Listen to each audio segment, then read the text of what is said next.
Roosevelt Roberts and Ignacio Bahamondes in the lightweight division.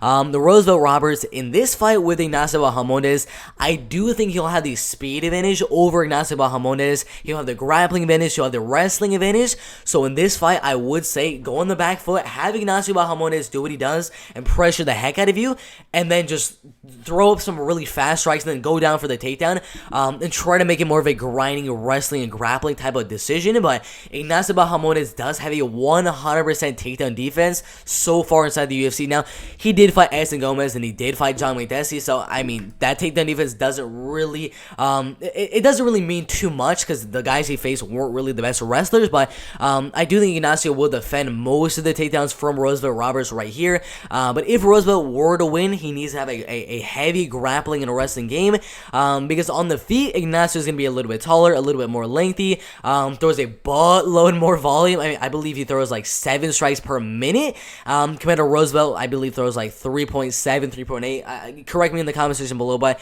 the volume difference is like double for Ignacio Bahamondes. So Ignacio is going to go out there, just move on the front foot, throw a lot of volume, at range, he's going to attack that lead leg of Roosevelt Roberts, land a lot of body kicks, front kicks, and all that type of stuff. Eventually, he's going to start to get that fight and start to back up Roosevelt Roberts to the back of the cage. So Roosevelt, he doesn't really have the best head movement, and he doesn't really have the best just movement around the cage. Like, if you're going to be pressuring him, he doesn't go like this and try to counter you. He doesn't go like to the right or to the left.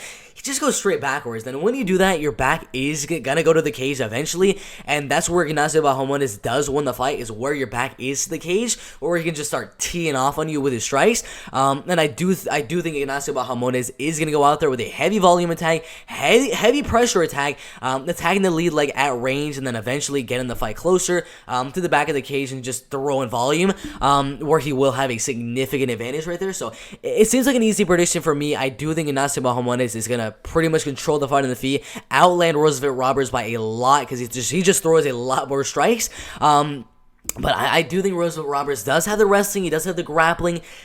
I don't think he'll be able to implement in the fight, because Ignacio, his pressure is a lot, and Roosevelt is going to be worrying about defending all the volume from Ignacio, not really worrying on his own offensive wrestling or grappling. So I do think the fight does go all the way, and I do think Ignacio Bahamondes, with the volume, with the pressure, with the 1-2s, with the leg kicks, body kicks, all that type of stuff, I'm definitely going to be going with Ignacio Bahamondes to win that fight right there by a unanimous decision.